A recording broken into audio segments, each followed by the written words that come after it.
Juan Kapitulo 6, versikulo 35.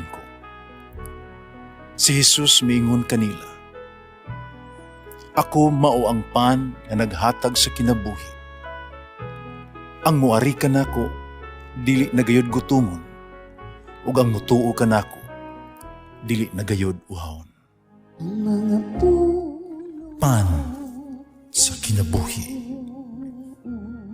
maglikon unta sa mong pagtuo ug gagakabi sa pagtuman sa imong mahal nga kasuguan. Ang ginoma kaninyo. Santos Ebanghelyo sumala ni San Lucas. Inatong higayon na may mga tao dito nga misigilong kang Jesus may tungod sa taga-Galilea. Gipamatay ni Pilato samtang naghalad sila ngadto sa Dios. Apan miingon si Jesus kanila, tungod ba kay gipamatay kini mga tawhana sa maong paagi? Gisabot ba ninyo nga labaw pa sila ka makasala kaysa ubang gagalianhon? Dili, sultihan ko kamo, na kung dili kamo maghinulsol nga biya sa inyong mga sala, mga matay usab kamong tanan sama kanila. May tungod ni adtong napulog-walog ka nga matay dito sa Siluam, kinatungpagan sa Ture. Kipaingon ba ninyo nga kadto sila mas dautan pa kay sa tanang lumulupyo sa Jerusalem? Dili, sultihan ko kamo, na kung dili kamo maghinulsol biya sa inyong mga sala, mga matay usab kamong tanan sama kanila. May misulti siya kanila ni ining sambingay. May usa ka tao nga may kahoyng ihera, diya sa iyang parasan. Miadto siya ng pagpangita og bunga ni ini. Pero wala siya nakaplagan.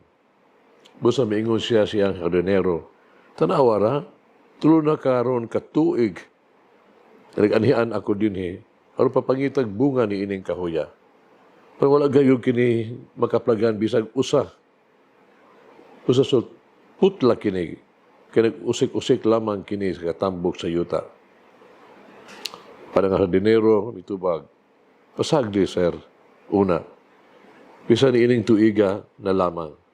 Kaya akong libutan, ug kubkub, ang mga punuan, unya akong abunuhan.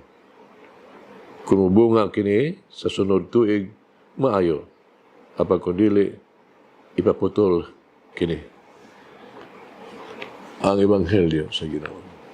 Pasalamati ang Ginoo kay siya maayo, ang iyang gugma mulungtad hangtod sa kahangturan. Pasalamati ang Diyos sa tanang mga Diyos, ang iyang gugma malungtaron. Pasalamati ang Ginoo sa mga Ginoo, ang iyang gugma balungtaron.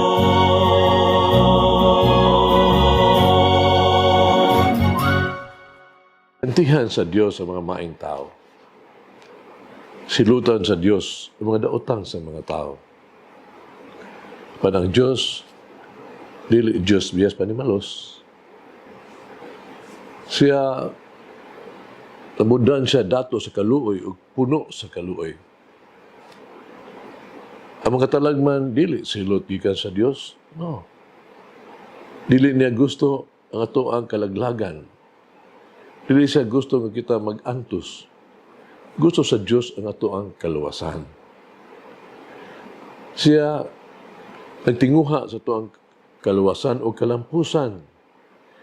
Kitagan niya kita og mga kahigayunan na maghimong mamaayo. Siya naghatag ka na ito og oportunidad sa paghinulsol o mao kini ang gisulti ka na ito sa sambingay sa kahoyng ahera ang atong nadungog karon. Usa ang sambingay sa kahoyng ahera, nagsulti ka na ito duha ka butang. Una, gusto sa Diyos ang ato ang pagkakapig, conversion. Gusto sa Diyos kung mabalik kita kaniya. Pero may limitasyon man ang iya pasensya baya. Ano na yung katapusan ang pagpailob sa Diyos? Kinahang kitang mulihok karon. Kinahang lang magbag-o dayon. Kinahang kitang itutog magbubungahon, no? O maghinulsulon. Ikaduha, dili gyud kita pakyason sa Dios. Ang Dios kadayon sa paglaom kanato. Ang Dios naghatag kanato og daghang panahon aron matuod sa tuang kaugalingon. Nagtuog gihapon siya nga kita magbabungahon, no? Voluntaron, mga bunga sa atong maayong mga binuhatan. Karon atong pahimuslan ang ato ang daghang higayon nga gikan sa Dios. Atong tagdon pag-ayo kadtong dili maihap ka mga higayunan gikan sa Dios. Atong pahimuslan ang ato ang kaugalingon sa ang pagpailob sa Dios ug ang paglaom sa Dios kanato. Pinagis paghinusol, pag-iuli balik kaniya. Sama ta sa Dios. Maghatag ng daghang kaygayonan panahon. Aron kita, no, may balik ngadto niya o matud-an sa nato na kita naghinulsol. Dili na pagbalik sa tuang mga dautan o negatibo ng mga batasan. Dili pagbalik sa tuang nga agi, dili maayong mga pamatasan. Dili gyud pagsalig sa tuang kanhi hakog ang mga buhat ug sa walay pagtagad sa mga pulong. Di na ito pakyason ang Diyos. At ito pahimuslan ang iyang gihatag ng grasya o maghigayunan ug bag-ong pagsunod ug pagbugna ug bag-ong kinabuhi. Ang Diyos nangita sa mga bunga gikan kanato. Makakapalag ba ka siya tamis ug maayong mga prutas gikan kanato? Si President Kennedy, di pangutana kung unsa man ang iyang presidential motto. No? Kung siya mitubag, yun siya doon ay lima lang kapulong, giulagway niya ang iyahang binuhatan, iyang plano. Mingon siya, no? To describe ang iyahang presidential motto. I hope to be responsible. Hagit kinabuhi. Unsa nga itong nabuhat alang sa Dios? Unsa ang maani sa Dios gikan kanato? Pag-ampo kita. Atong minahal nga Ginoong Hesus, atong mangluluwas ug manluluy ang maghuhukom. Papusahanon kong mag-ampo alang ni ining ako nga minahal sa akong kinabuhi. Ipakita nilang wala gayong mawala unta kanila. Dunay paglaom, dunay pagtabang, dunay pagkaayuhan, dunay kaayuhan. O kinitungod kanimo. Iparealize nila nga naapay chance kagayunan, naapay laing adlaw, may posibilidad pa nga magbago. Ang tanan mahimong mas maayo o kinitungod sa imong grasya. Pabasahanon kong mag-ampo alang kanila o alang ang ilang dang mailhan nga ikaw gyud ang tubag sa ilahang panginahanglan sa kinabuhi. Ikaw ang ilang kahupayan sa ilang kabalaka. Ikaw ang ilang magluluwas o kusog di ining yutan-on kinabuhi. Amen. O Mary, nourish my heart so I may produce fruits of the kingdom. Ulangin ang Diyos magagahom sa tanan. Ama, Anak, Espiritu Santo. Amen. May the Lord of the divine mercy bless us all, heal us from all diseases and suffering. Ayun unta niya kita, tanang mga sakit na to sa lawas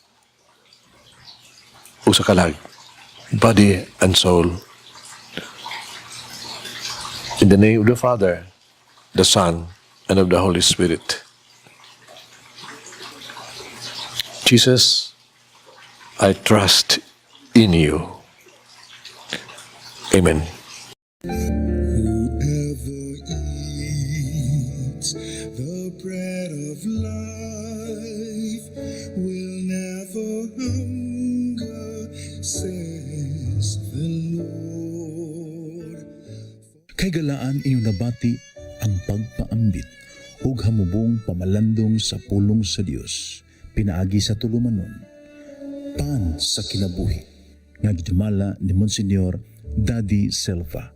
Hangtod na usab sa sunod higayon, daghang salamat.